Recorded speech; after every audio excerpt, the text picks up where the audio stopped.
Welcome to my morning, welcome to my day. I'm the one responsible, I made it just this way. To make myself some pictures, see what they might bring. I think I made it perfectly, I wouldn't change a thing. La la la, la la la la la la, la la la, la la la la la. Welcome to my happiness, you know it makes me smile, and it pleases me to have you here for just a little while we open up the spaces, try to break some chains, and if the truth is told, they will never come again. La la la, la la la la la la, la la la, la la la la la. Welcome to my morning, the starting of the day. I could try a million times, never find a better way to tell you that I love you. And all the songs I play are to thank you for allowing me inside this lovely day. La la la, la la la la la la, la la la, la la la la la. Welcome to my morning, welcome to my day. Yes, I'm the one responsible, I made it just this way. To make myself some pictures, see what they might bring. I think I made it perfectly, I wouldn't change a thing. La la la, la la la la la la, la la la, la la la la la, la la la, la la la la la, la la la.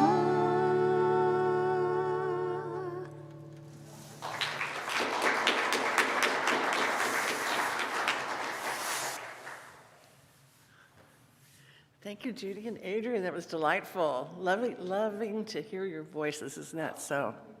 Welcome, everyone. I'm Reverend Dr. Mary Mitchell, and Reverend Sue's somewhere in the world having a really good time. So, so we're here, and we have with us this morning Reverend Andy Torkelson. He's a staff minister at Chico, was previously the senior minister at Paradise. And we love to have him here. We just love to have him here. And he works at Skyway. He's a addiction counselor, and he's working his way up through various certifications. And we were just talking about his incredible future with all the work he's doing to be the best there is in California in recovery and addiction counseling. So we're happy to have him here. All right, I already lit the new minister candle. Andy said, "How many applicants do you have?" I said, "Well, we're gonna light the candle again." We're looking for one. And so we hope we know that person's on their way, and it's just maybe the time of the season or something. But anyway, we light the candle knowing they're coming. And, you know, we're a wonderful center here for those who are online who maybe not have joined us before. But it's our vision to inspire and encourage people to live spiritually fulfilling lives. And I think we do that extremely well. We have a great array of classes that are going on right now, and others will be starting soon. And that's how you not only learn the philosophy, but you make good friends, and you learn to love, enjoy life with others who are like-minded. All right, we'd like to invite the children up, and as we do, we'll sing to the children, and we'll also wave to the people in the world out there and wherever you are watching us.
I'd like to thank everyone who came early this morning to set the stage, set the presence, and feel the grace in this beautiful building. Lindy's always here early on our sound team and doing the video and all the things that go with that. Thank you, Lindy. And Linda Mitchell's our board member of the day. And we have Doug Herber and his wife, Ronnie, who are here for usher greeter. And we have Judy and Adrian in their own beautiful voices joining us with music. So thank you for being here. All right. If you have anything, cell phone mainly, if you have a cell phone, we would appreciate it if you would turn it off for now. And if you're new with us, we have a beautiful blue packet on the back wall. That is a welcome packet. Anyone would like a welcome packet today? Doug's pointing. They got one. All right. Good job. Thank you. And afterwards, if you'd like a tour of our facilities, I'd be happy to do that with you. We have some announcements, of course. The men's group with Roy Wolfstead will be meeting tomorrow evening, 7 to 9.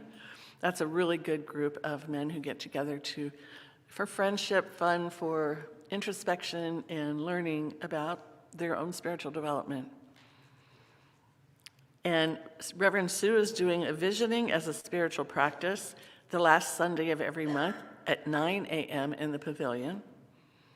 And she's also doing Prosperity and Abundance, a workshop Sunday, January 30th, 11:30 to 1:30.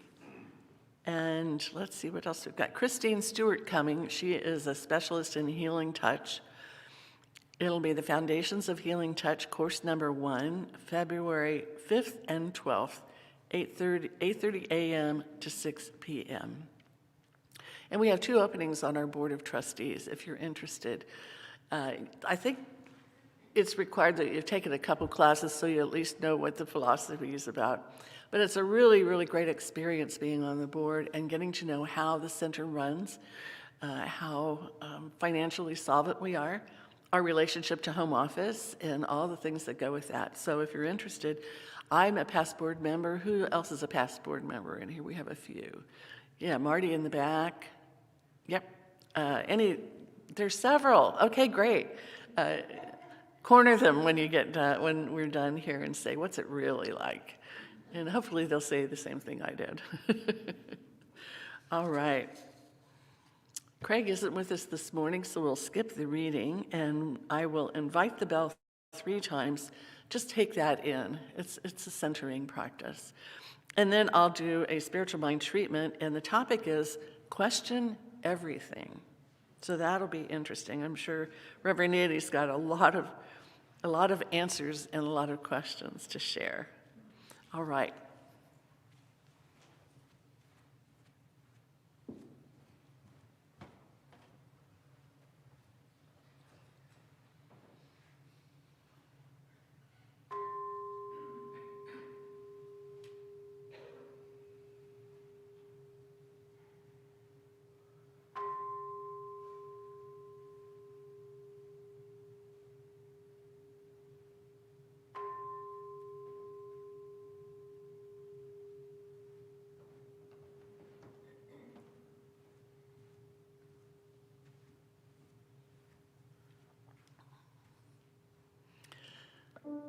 There is only one infinite energy.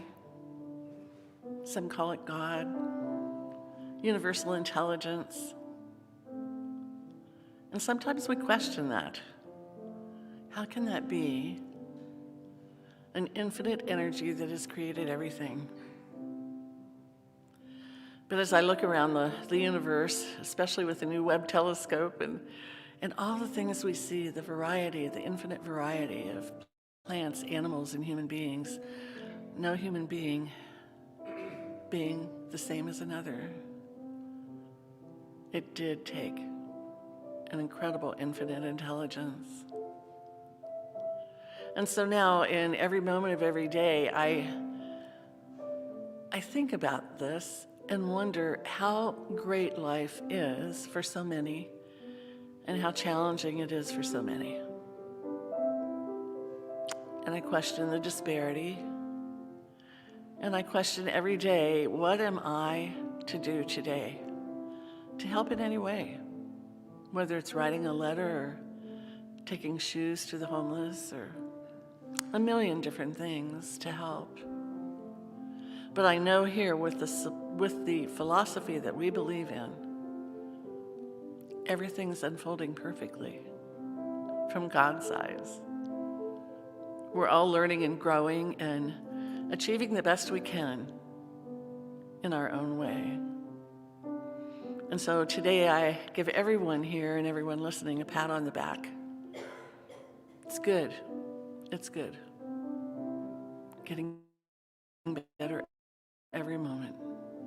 So I'm grateful for that knowledge, that ability to set the pace in my life. What am I here to do today and tomorrow? How can I make it better? Pure love and grace support us in that effort. So thank you, Spirit, for all the opportunities we have to help one another. And I release and let go, knowing each of us does our best in every way, every day. And so it is. Reverend Andy.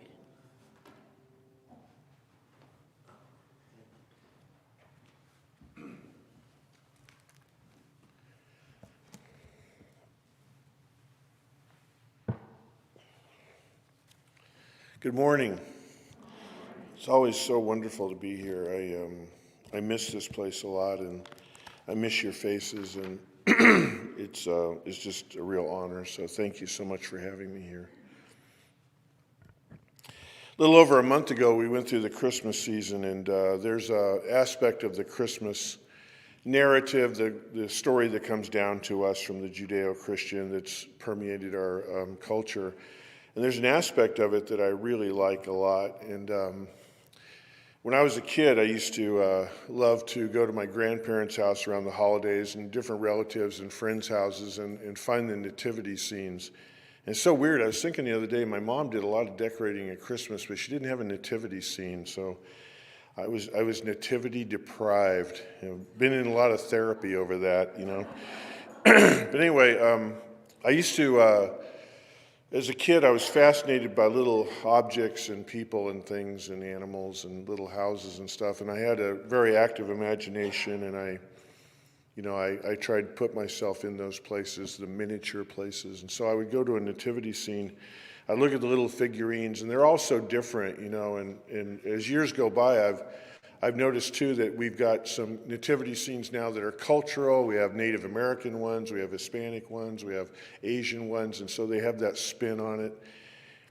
And there's an aspect of the nativity scene. Now, when I was a kid, I loved the angel that was usually perched up on top somewhere, and there was a little star up above. And so, I think all of us, we think about if we had wings, oh my God, that would be so great to fly around and stuff. And I think that we're all captivated by that. So I went through my angel phase, But then as time went by, I started to settle in on what we would call wise men or the wise ones or the kings, whatever, those three individuals.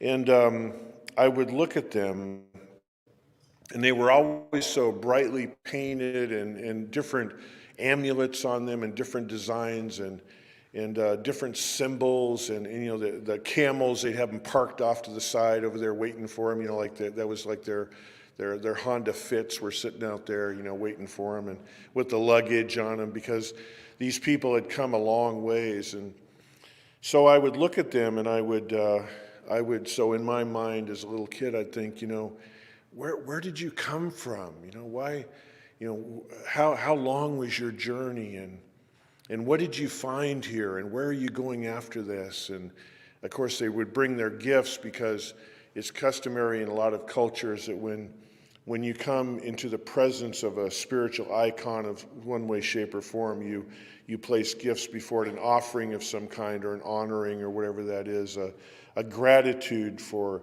that icon or that teaching or whatever it is. And so it captured my imagination. And so what I did, and the wonderful thing I love about metaphysics, and for, I'm sure in this room there's varying degrees of people who have experience of metaphysics and the teachings and classes, is that we are encouraged to take any kind of story, any kind of folklore, any kind of idea, and to question into it, to imagine it, to allow our imagination to go wherever we want. Because in our teaching, we don't take things as, we don't worry if they were literal or not. We don't care if they happened or not. It's like we come into it and we get into the metaphor and we get into the meaning of it. And so I would take the wise ones, especially later on when I was into my own into a real serious kind of spiritual journey later on in adulthood, when I was trying to sort my life out and I got involved in metaphysics. And so I think of the wise ones or the magi or the healers or the scholars or the masters or whoever they were. And so I imagined for a moment they came from the east, and so I would say, okay, they came from a far off place. And they were in some monastery somewhere. They were in some temple somewhere. Maybe they were in some cave somewhere, or a dwelling of all kinds of small structures where they would come together. A big meditation group or a big healing group of some kind. And I imagine them inside. I've always been captivated by the idea of Merlin. Merlin being inside that room with all those texts and scrolls and charts and incense and icons, and people would come in and debate, and the masters would debate. So I imagine these individuals sitting around a table talking and wondering and exploring theology and mythology and truth and all that sort of thing. But at some point, and maybe they all did this, but at some point at least one of them got up from the table and walked over to a window. It's nighttime, right? They're in there, they got the candles going, they got the incense going, they're having a debate, they're looking at their charts and scrolls. And we have one who goes over to a window and gazes out into the night sky. And I can relate to that because in times in my life before I began my own spiritual journey in earnest, I would sometimes look wistfully at the night and look at the stars. And I would look for what's my way? What's my way forward? What's the meaning of me? What's the meaning of life? What am I doing here? And I would get into that kind of questioning. And for me, at that point, it wasn't esoteric. It was more like survival, because I had done a lot of things to kind of mess my life up, and I was going in a difficult direction. And somehow I was like looking out there. I think that for some reason that's common for us as human beings to look up and say, we look at those stars and we look at those lights and we wonder, what's the meaning of this whole thing, this universe? What's my part in it? And how can I know how to go forward? So a wise one, a master, a lama, a whatever they were, was looking and saw the star, saw the light. What were they looking for? Why did they get up out of their chair and go to that window? That's interesting to me.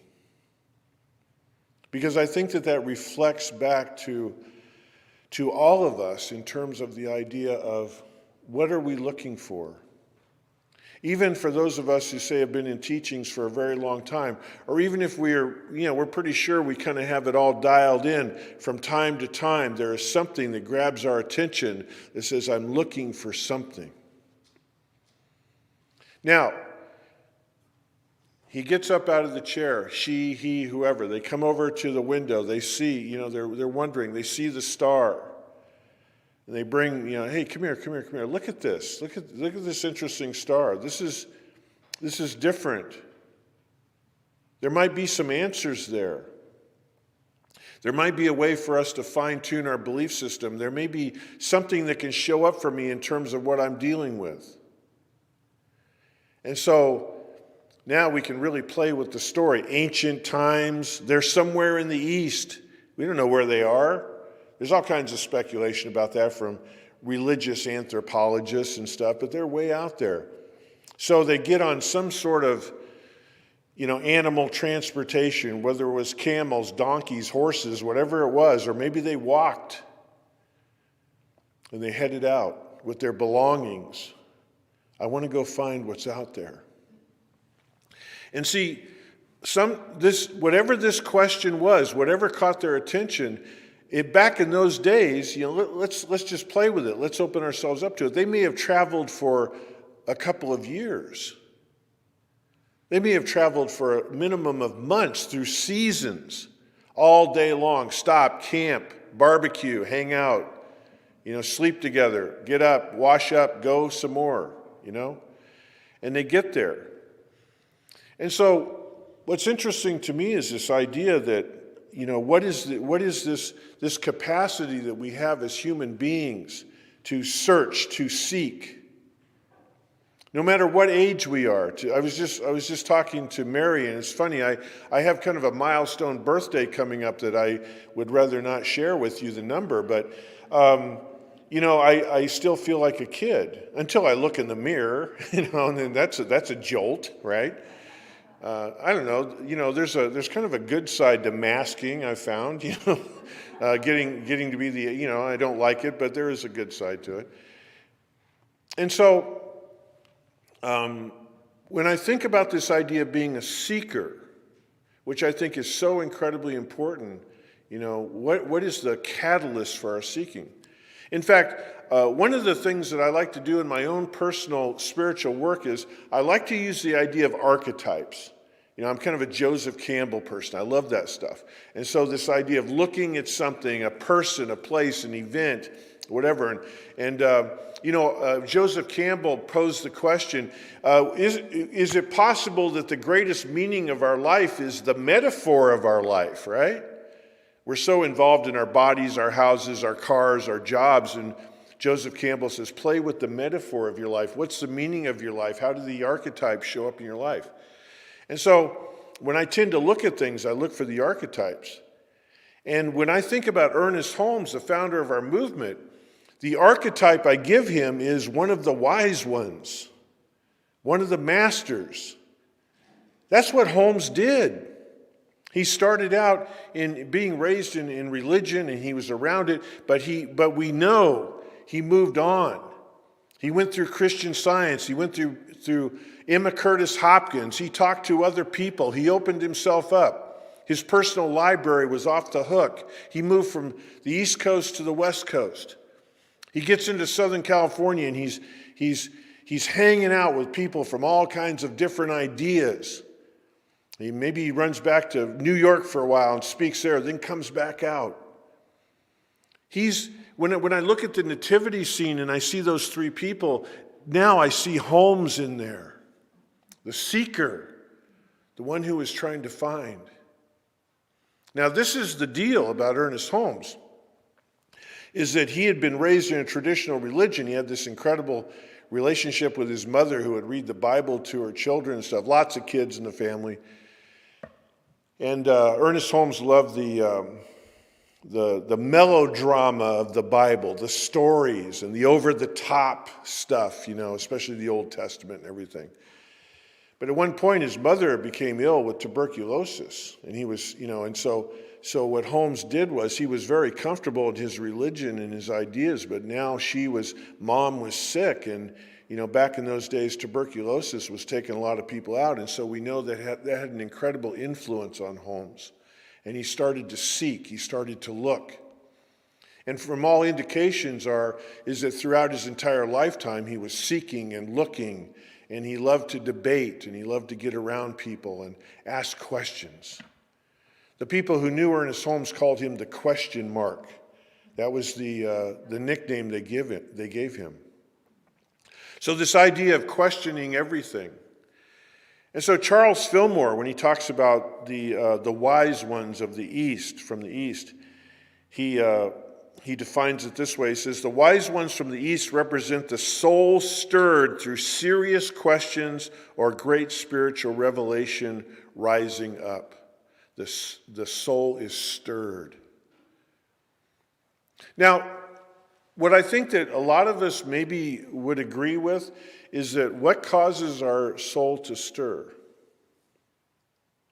And sometimes it's an intellectual thought, sometimes, maybe it's a beautiful day, or we're standing at the beach and we're looking at the ocean and we're moved, and, Sometimes we're driving up on I-5 and we're looking at the majesty of Mount Shasta, and she's sitting there calling us in and she's aglow.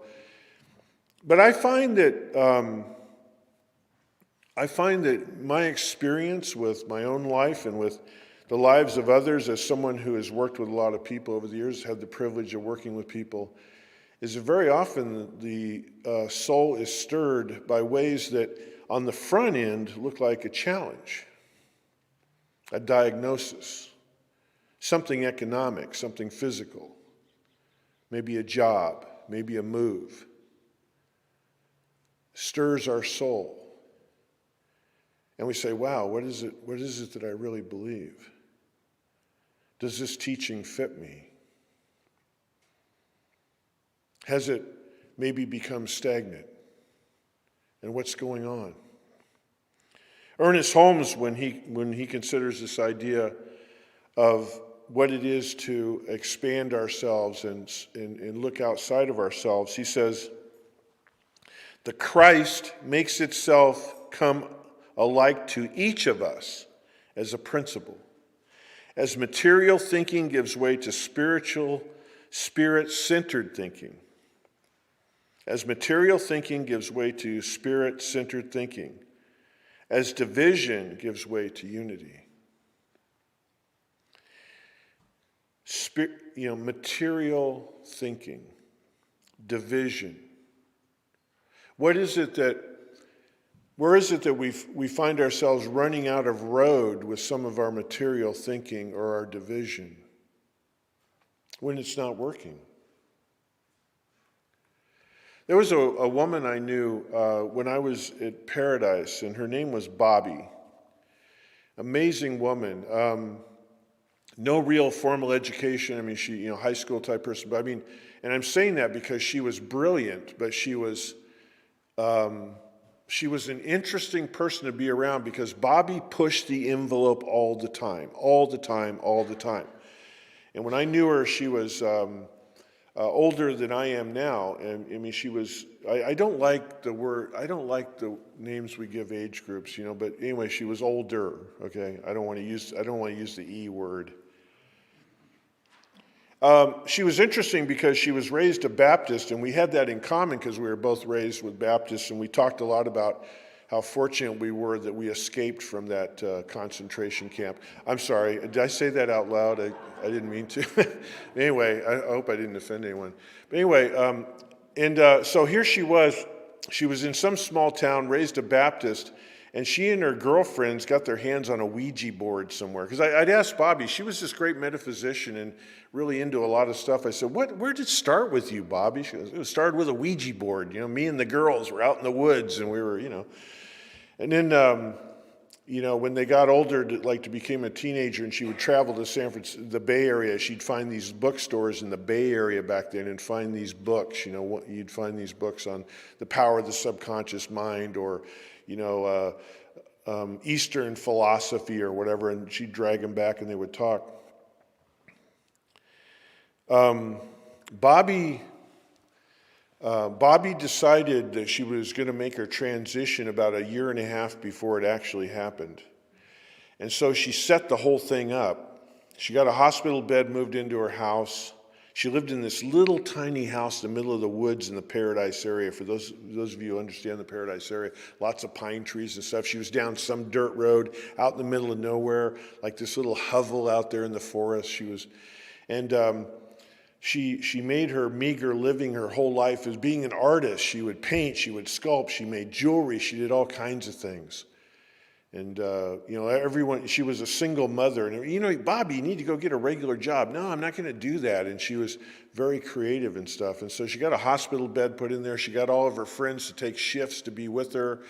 And she got a hold of me and said, Andy, whenever I call you up, I need you to come over, whatever time, day or night, you need to do this. It's like, okay, I remember one time Bobby called me up about midnight one night, and she wanted me to pray with her, but the problem was she kind of had a lot of body aches and severe kinds of pain, so she would get into hot showers. So she gave me a call, and so I went over there as soon as I could. Well, by the time I got there, the caregiver who was there said, she's in the shower. with hot water. And I said, okay, I'll wait. And Bobby knew. I said, Andy, come in here. So I was like, okay. So I went in there, and there was a curtain there. And so Bobby says, I want you to pray for me. The shower's going, the room is full of steam, and she's in there, and it's like, okay. And she goes, I want you to hold my hand. How am I going to do this? So I get up to the curtain, I kind of put my hand around there, I'm all bent over. Okay, Andy, pray. This is the weirdest prayer I ever did in my life. But it was powerful, That was the thing about Bobby, right up to the very end, over that year and a half. And then she did make her transition. That year and a half was all about her. I would come over there and we would talk about writers and authors and the interpretation of artwork and symbols and dreams she had. And she was seeking constantly. That was her life. And as she got closer to leaving, the seeking became more profound because there was more pain and there was more challenge. But she always wanted to push the envelope. I had a loved one who made his transition recently, and a little less than a year ago, it took him about a year before he had manifested a form of cancer that was very rare but very aggressive. And just before the diagnosis, he and his wife decided to move to Texas. They lived in California forever. That's how I knew them. He was a family member, moved to Texas. They wanted to get out of California and stuff. And he is a born-again fundamentalist Christian. And the only reason I'm saying that is because that's a big part of the story I want to tell you. So anyway, I went down to see him. I got a call from his daughter, and because I called her and I said, because he was in all kinds of treatment, really aggressive medical treatment and stuff, and I said, let me know, when the time comes that there's a possibility he may leave, because I'd like to go see him and let him know I love him, in person, as opposed to go down to a memorial. I'd rather do that. And so anyway, she called me up and said, well, Andy, it's getting close. You may want to come down. So I went down there. And so I spent a couple days with him and stuff, and he was in a lot of pain and everything. Anyway, this one day, he had a doctor's appointment, so I went with he and his adult daughter, to the doctor's appointment. I just really wanted to be engaged with him. We're sitting there, and all of a sudden he said, he's telling me about a woman. He had made his living as a truck driver, and he drove out of a warehouse in West Sacramento for probably 25 years, freight. And there was all these drivers, there were big fleets of trucks, and he was with one of these big corporations. And he got to know a woman down there, and she lived in Davis. He lived up in Chico. And he got to know her really well. I never heard of her. And he just starts talking about her. I got to know this woman and stuff. And I said, okay. And he said, recently she sent me a prayer, like on social media, like messaged a prayer. I said, oh, okay. He said, it was beautiful. He said, I never felt so loved, and I know she cares about me, and she's open to my healing. And I said, well, that's great, And he said, she calls herself New Age. And she's a lesbian. And he said, and I just wrote down the other day, I'm not saying this is word for word, but what he told me, it was so powerful. Okay, fundamentalist Christian, born again, New Age lesbian, gives him a prayer, okay? You got the scene? He said, she is something called New Age. The prayer she wrote for me was filled with loving kindness and strong hope. What's wrong with that? Some would say I shouldn't have anything to do with her. But why shouldn't I open up to her prayer, her love? She obviously cares about my healing. Wow. What got him to get up out of the chair and go to the window and look for the star? Cancer. That prayer had a meaning for him that I got a taste of, but I can't imagine how deeply that prayer touched him, whatever it was. to question.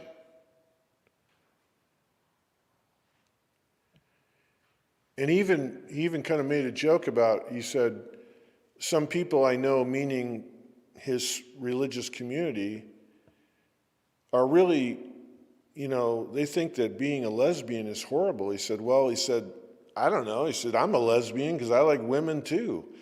We got that in common. So look at this. The humanity in that. The truth in that. Brian Walker Brown, who's a spiritual writer, he writes a lot about the I Ching, and I've been reading him a lot lately. He says, tolerating what has grown stale leads to decay. One must make the energetic journey at hand with proper deliberation, abandoning a harsh outlook. I love that, a harsh outlook.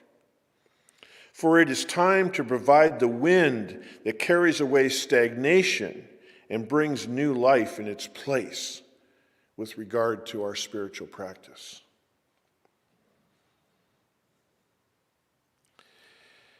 And then he goes on, and now I dropped a piece in the middle of his quote here, and you'll probably see where my piece is. So I took the liberty of dropping something in here.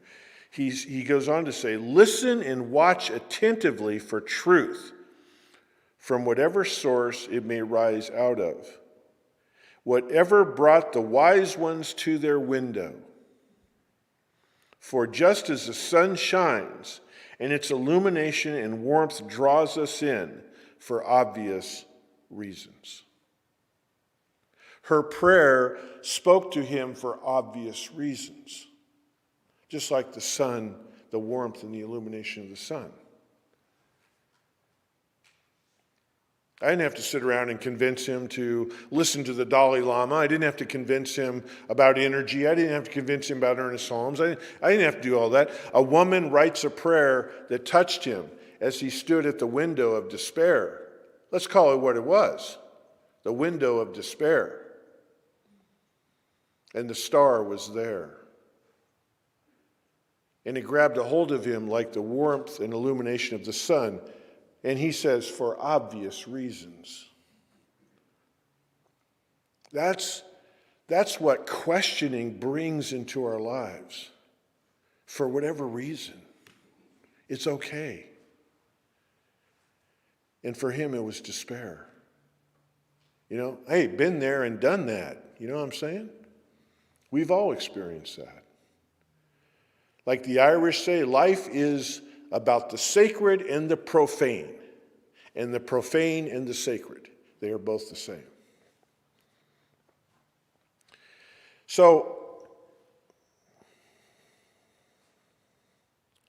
when I think about, and I'm saying this, and I'm running really late on time, I apologize. When I went through the fire in paradise, right away my life got turned upside down in an instant, and I had to make some moves and I had to figure some stuff out. And so my wife and I are beginning to put, stayed with relatives for 3 weeks, ended up in a camping trailer somewhere, eventually made our way to a fixer-upper in Chico, all that kind of stuff.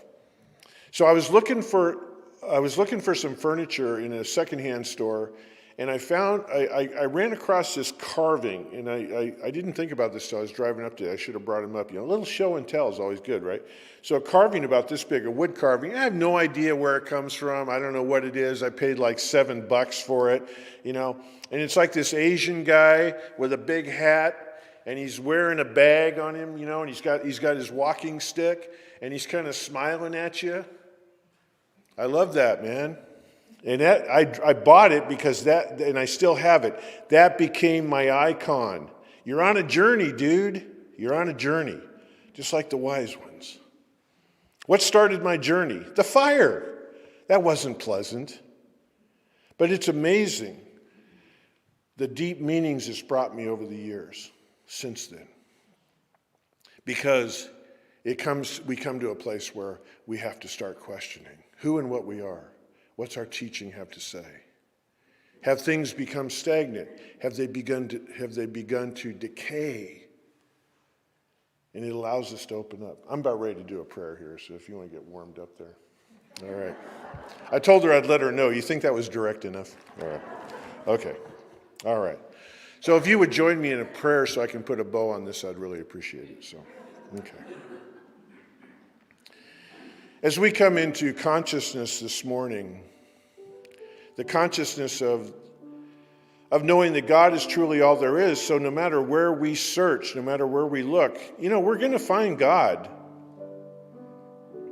And we're going to find God by looking deep within. And we're going to find God from the most interesting places. And we are open to the wisdom that comes to us from the most interesting people, places, and things that we can't even imagine. The Spirit that comes to us in a journey that begins with a question, whatever that question is. And whatever that search is, and whatever that journey is, it is all God, it is all good, and it is the way that we make our way forward. And I am so grateful for this. I am grateful for the way the Spirit is ever present around me all the time, and I'm grateful for the questions that reveal that wisdom, that sight, that sound, whatever it is. I speak my word for all of us in attendance today, in this physical room and in the cyber world, and I'm grateful for this opportunity. And in my gratitude for all of this, I let my word go, knowing that it's so, and so it is. Thank you, guys.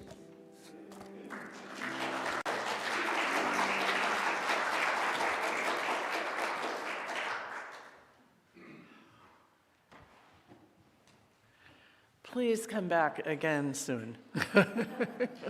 Awesome. Awesome. Wow, I forgot my little mask up here. All right, we're going to have some music by Adrian and Judy, and then we'll invite the ushers forward for the offering.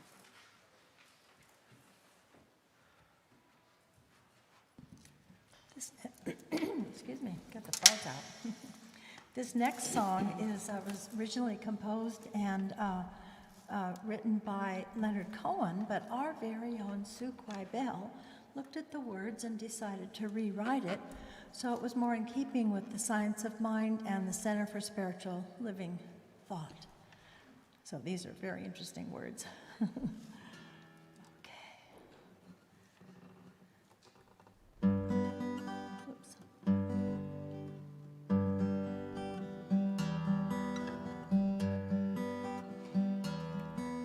When I was young, I didn't know what path to take, which way to go, but I knew there's something more for me and you.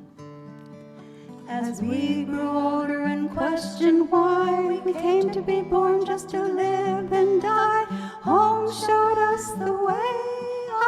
Hallelujah, hallelujah, hallelujah. Hallelujah, hallelujah.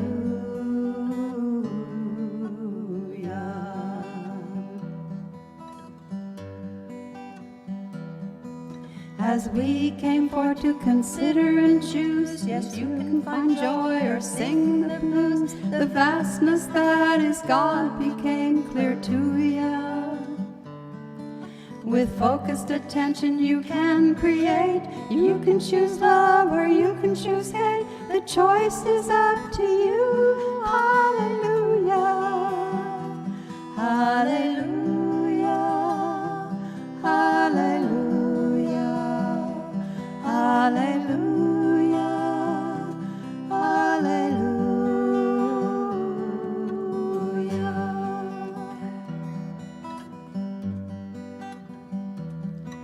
It's not necessary to pay a price in order to get what we want in life. Just think the thought and feel vibrations through ya. As spiritual beings, we are designed to contemplate all, and when we're aligned, the power of God goes through ya. Hallelujah, hallelujah, hallelujah. Hallelujah, hallelujah.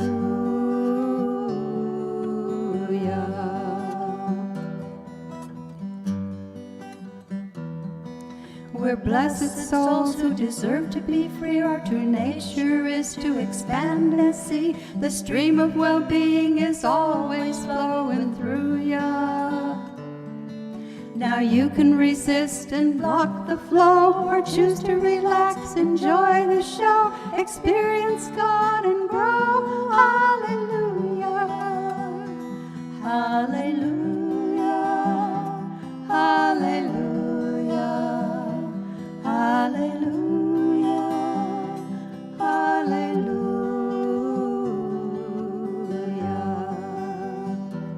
Hallelujah, hallelujah,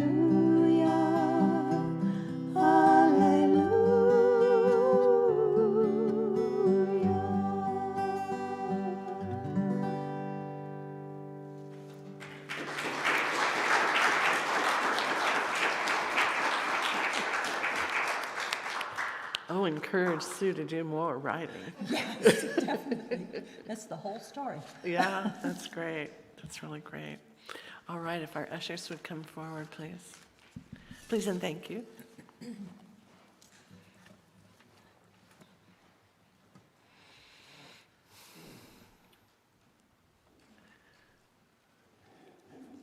And I'll read this, something that Sue wrote that we like to share before we take the offering.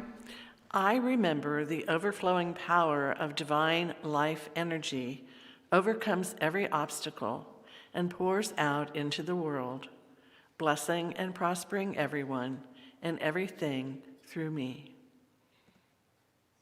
I radiate blessings. I radiate creativity. I radiate prosperity. I radiate loving service. Through my vision, the world is blessed, and I am grateful for the abundance that is on the way and for the abundance I currently have, and I share my good with joy, and so it is. And so Thank you for singing for the offertory.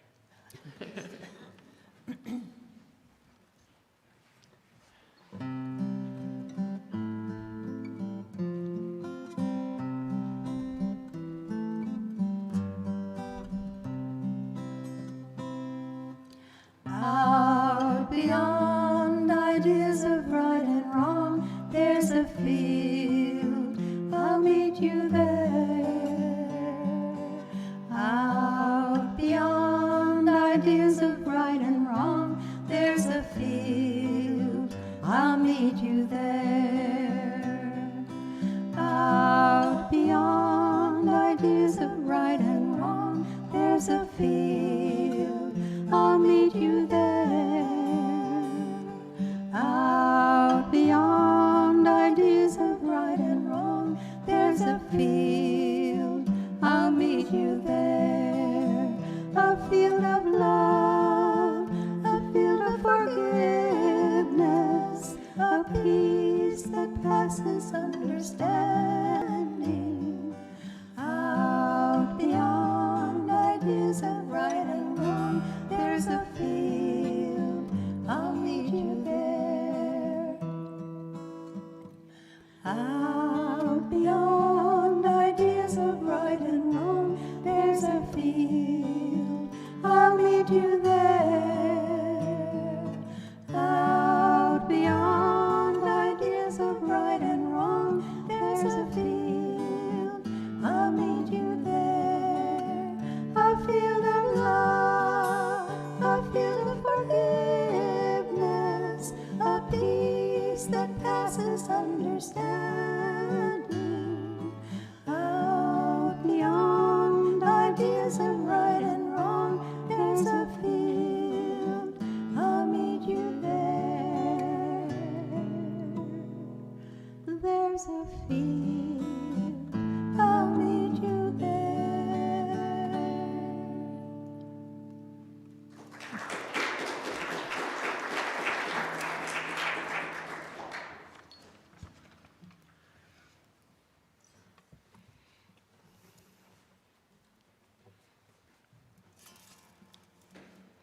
In gratitude for the gifts given this morning here in the sanctuary and those sent in through the internet, mailed through the mail, all the different ways that we receive the blessings of your gifts. We are so grateful. They make the difference between being able to continue being the light in this community in so many ways, and being the light in the hearts of all who listen and study these incredible books by Earnest Holmes and this philosophy. So every dollar is given and every dollar is received with love, and in gratitude I say thank you, and so it is. And so we have an affirmation that we invite you to say after me. This day I recognize God and only God is my substance. This day I recognize God and only God is my substance, my supply and my support. My supply and my support. Beautiful. All right, I'll be available for you as a practitioner. If you would like spiritual mind treatment, I'll be by the bell and love to help you in that way. I know Shirley and Bill have been busy in the kitchen, so there's something available in the social hall for you. And we have a closing song? Yes. Wonderful. Thank you so much for being here. Thank you.